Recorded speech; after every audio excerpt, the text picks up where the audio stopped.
Okay, no, we're not doing this. I'm getting a little stir crazy. What is wrong with me?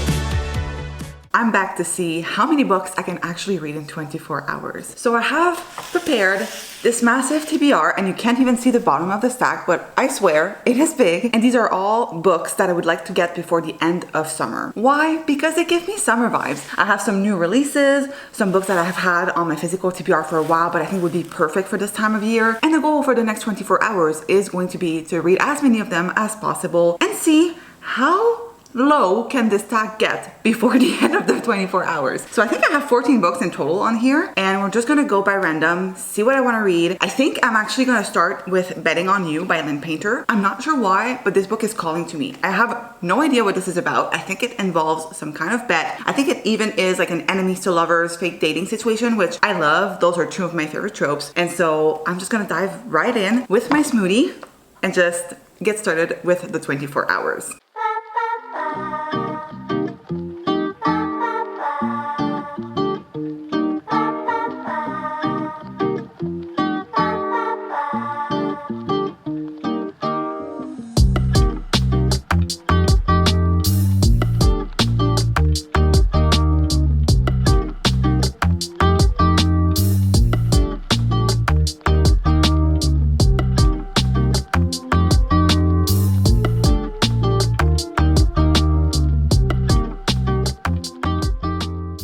We are 5 hours and 11 minutes into the readathon, and I have officially completed my first book. I did not expect to love this nearly as much as I did. I'm giving this a 5 out of 5 stars. What? I was not expecting to kick this off with such a great read, but I loved every moment of this. It reminded me so much of my younger self while I was really hooked up on YA and just wanted to binge all of the romance. And now obviously I have kind of evolved into reading more adult romances, but this brought me back to my younger self, and I really appreciated that about it. I have not read a lot of YA contemporaries for the past couple of years, but this one made me want to pick up more because I loved every moment of this. I just felt like every second I was giggling, kicking my feet. I loved the chemistry that flew off the page between Bailey and Charlie. I loved both of these characters. I understood them as people. They were both going through difficult things, but I feel like we managed to really navigate their stories beautifully, and I just really enjoyed this. I was not expecting that, and now I'm really glad that I've read this. So first book down, and I guess we have a lot more to go. But I think next I have to pick up Problematic Summer Romance by Ali Hazelwood. I mean, what do you mean I have not read the new Ali Hazelwood yet? What is wrong with me? In my defense, I was filming other videos and I couldn't fit this one in, but now I am so eager to read this one because it is an age gap romance. It takes place in Italy, if I'm not mistaken, and I just have a feeling I'm going to eat this up, and who knows, maybe we'll have another 5 stars on our end. Fingers crossed. So far, Ali Hazelwood never disappoints, and so I am just really excited to pick this up. So without further ado, I'm just gonna go right in because I just want to read this, like, desperately.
Good morning. Last night I stopped the timer after 10 hours and 56 minutes, which is not ideal. I would have loved to be a little bit further into the readathon before stopping the timer, but it's fine. I did finish, however, Problematic Summer Romance by Ali Hazelwood, and unfortunately it is not getting a 5 out of 5 stars. Don't get me wrong, it's still Ali Hazelwood, and so I did enjoy my time reading this. The plot was fun and messy. Basically, we have our main character Maya, who is going to Italy to celebrate her brother's wedding, but here's the thing. Maya is hopelessly in love with her brother's best friend, who also happens to be 15 years older than her. Now, I really enjoyed the plot. As I said, it was chaotic, messy, like it's a wedding thing. So there's tons of little like snippets of fun times, but also a little bit of chaos because it's a wedding and it feels like this one is cursed. Everything goes wrong. I really loved Maya as a main character. I love the fact that we have multiple side characters. Like the cast is super rich and I just really enjoyed all of the dynamics between the characters and the setting. Oh my god, I was in love from page one with the way Ali Hazelwood immersed us in this Sicilian villa situation. I loved it. I felt like I was there. I just wanted to vacation in Italy. And so I loved a lot of things about this. And you might wonder, but why is it not getting a 5 stars? Unfortunately, the romance is the part that didn't work for me. Yeah. I know. It's weird because I usually love Ali Hazelwood's romance, but this one, for some reason, just didn't work for me. And I think it's not necessarily because of the age gap, because I was fully ready to get behind that. But the thing that didn't work for me, I think, is a hero. Connor, our hero, is a little bit closed off. And like, I understood why, but also it makes it harder for us to root for him. I found it really hard to connect to him. I just felt like he was distant from page one, and it made sense given the whole age gap situation. He didn't want to make Maya uncomfortable or pressure her into anything, and I got that, but eventually it got really frustrating and repetitive because we kept hitting the same roadblock over and over again, and it almost felt like he was infantilizing Maya for being so much younger. I don't know, I just didn't feel the chemistry with this one, but don't get me wrong, I still enjoyed it. In the end, I'm going to give it a 4 out of 5 stars. It unfortunately just wasn't a new favorite, but I did really enjoy the rest of the story. It's just a romance that for some reason didn't work for me as well as her other books, but I would still say it's a solid read, and I'm really happy that I finally have read it because I've been wanting to pick it up since it got released. So super excited about that. Now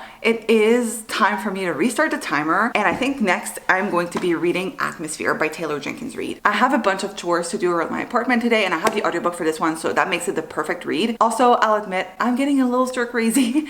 It always happens during 24-hour readathons where I, don't get me wrong, love having to read so much in a short period of time. I just feel like I'm in my reader era and I'm loving it. However, it gets a little bit tiring to be sitting all the time. I don't know how to explain it. I just want to move my legs a bit, so I feel like this is going to be the perfect opportunity. So I have heard so many great things about this one. I know nothing about the plot, only that it follows, I believe, someone who goes off to space or is training to go off to space. Not too sure, but I am excited because the reviews I've seen are all positive. I don't think I've seen a single review under 5 stars for this. And so I am very curious to see what I'll be thinking about this one because it's been a while since I read a Taylor Jenkins Reid. I think my last read from her was Malibu Rising, and that was a couple of years ago. So I'm curious to see how I feel about it, but I am ready to dive in. So first, let's go make some breakfast while listening to this audiobook.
now 17 hours and 8 minutes into the readathon, and I have officially finished Atmosphere by Taylor Jenkins Reid. Now, this isn't my favorite Taylor Jenkins Reid book, but objectively, it was excellent. I have no critiques whatsoever, so it is getting a 5 out of 5 stars. I will say, I was really invested in the story. The audiobook production was excellent. I really enjoyed my time reading it. I feel like I connected to both Joan and Vanessa and all of the other characters as well. I just really understood them as people. This felt like a real story, and I really appreciated that. I forget how immersive Taylor Jenkins Reid's books tend to be. I just get engrossed and I cannot put the book down, but this probably is not my favorite story of hers. I think that still goes to Seven Husbands of Evelyn Hugo, but this was a really close second. I will say this was really good. It was everything I could have wanted, and so objectively, this book is perfect. Now, because I have about 7 hours left of the readathon, I want to make sure that I am getting in as many books as possible in the short period of time that we have left. So next, I'm gonna pick my shortest read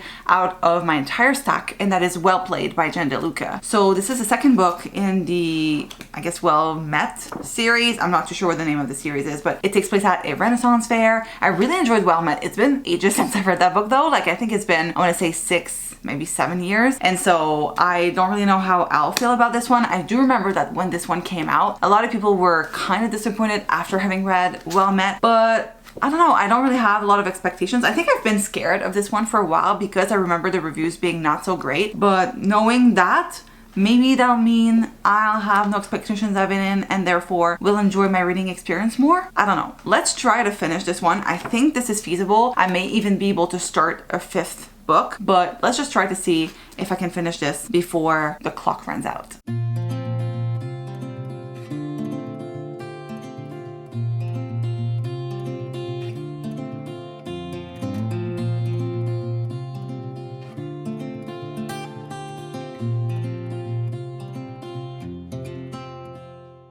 Alright, so I'm 19 hours and 26 minutes into the readathon. Just pressed pause on the timer. The phone is in my room because it needed to charge. But before I start prepping dinner, because it's about that time, I thought I would give you guys a little bit of a reading update with Wellplayed. So the book is following Stacy, and Stacy has had the, I guess, hookups with one of the performers at the Renaissance fair that she works at every summer. And then one night, after having a little bit too much to drink, she decides that she wants to take things one step further with this guy. She sends him a message on social media asking to get to know him better. And basically over time, they develop this kinship. They further their relationship over emails and text messages, but I guess spoiler alert, but it's also on the back. She finds out that it's not him. And so I'm at the point where she just found out that she has not been writing to him this whole time. Someone has been catfishing her, basically. Another guy who also works at the Renaissance fair who has had his eyes on her for a while and is into her, I guess. But for some reason, I really cannot get behind the storyline. The book has been very mid so far. I don't really feel anything for Stacy or like the relationship that she's been developing with this guy over email. But now this is kind of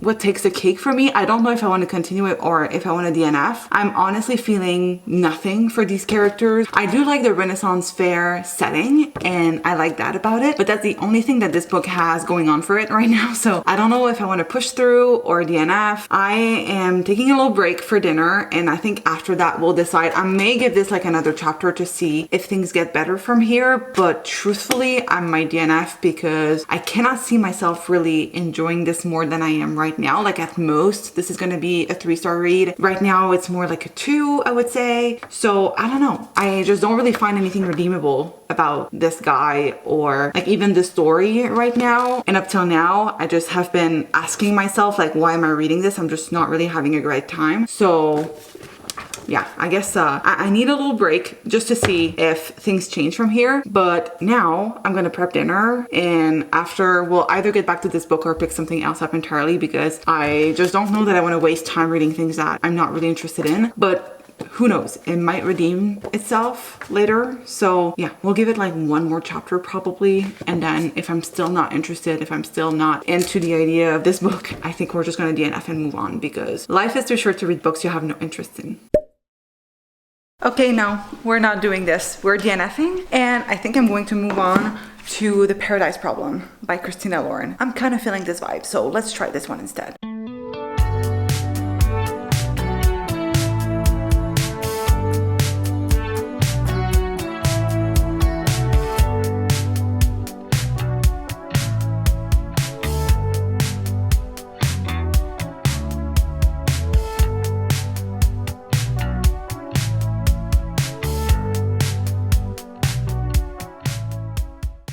Hi.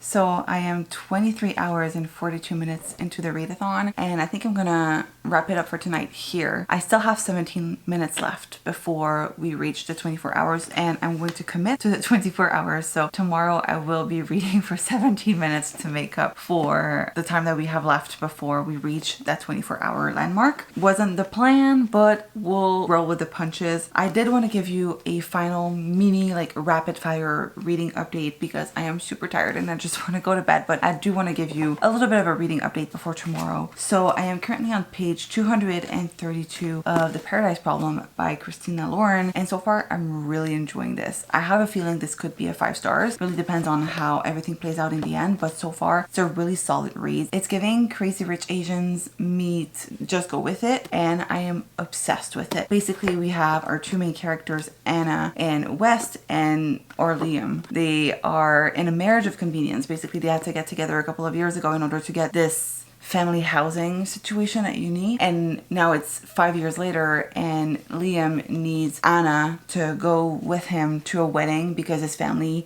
knows that he's married and they want to meet his wife. Basically, they pretend to be together, but they haven't been. They're on the verge of actually divorcing in real life because they only needed the marriage for the housing situation, but now that it's done, they're just about to go their own separate ways. But they have to do this thing for this wedding situation, and it takes place in, I think it's Singapore or an island near Singapore or Indonesia or something like that. They mentioned it at the beginning of the book. I don't remember the exact name of the place, to be completely honest with you, but it doesn't really matter. It's in this private island, they're super rich. It's very fun so far. I'm really loving Anna, especially as a main character. I'm obsessed with her. She's a free spirit, she's funny, they have this great banter, and I feel like she has a great outlook on life. Overall, I really love her as a character. And Liam, or Wes, because she calls him Wes, but his name is Liam. Anyway, he is growing on me. I feel like at first it was a little bit I didn't really connect to him as a character, but I feel like the more the story goes on, the more I can see how he's evolving and growing as a character, and I am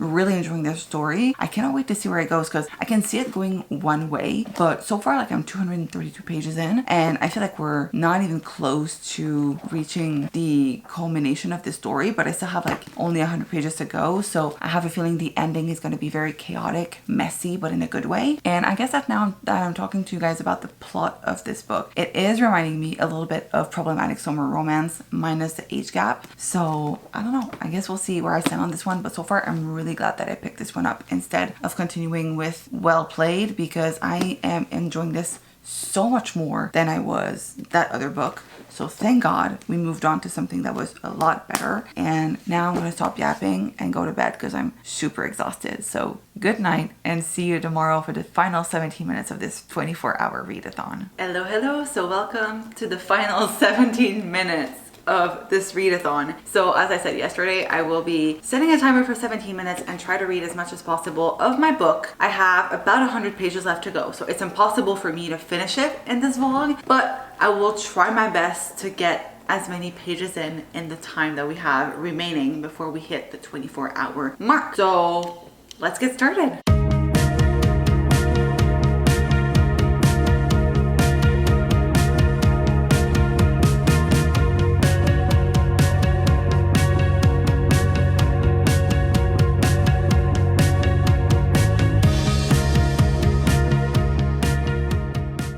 We are officially finished with the readathon. I read 18 more pages in the last few minutes that we had of the 24 hours, but now it's time for a final recap. Here are all the books that I've read in the last 24 hours. It's honestly not bad. I thought I would not be able to read as much because I was reading physical books and I tend to read those a little bit slower than Kindle reads, for instance, but honestly impressive. We made quite a dent in the big stack that we had at the beginning. So first, I read Betting on You by Lynn Painter. I read that one in 5 hours and 11 minutes and gave it a 5 out of 5 stars. Then I picked up Problematic Summer Romance by Ali Azawood. I read that book in 5 hours and 45 minutes and gave it a 4 out of 5 stars. After that, we picked up Atmosphere by Taylor Jenkins Reid, which I've read in 6 hours and 12 minutes and gave a 5 out of 5 stars to. Then we moved on to Wellplayed by Jen DeLuca, which I DNF'd. I read 181 pages of that book in 2 hours and 32 minutes before finishing with The Paradise Problem with Christina Lauren, which I ended up reading a grand total of 250 pages of in the last 4 hours and 20 minutes that we had to wrap up and bring us to 24 hours. So that means that the grand total for this vlog is 1,581 pages read. Honestly, could this be my best performing 24-hour readathon? Maybe. Like, I don't know, when I'm looking at the pile, it doesn't seem like it's that much, but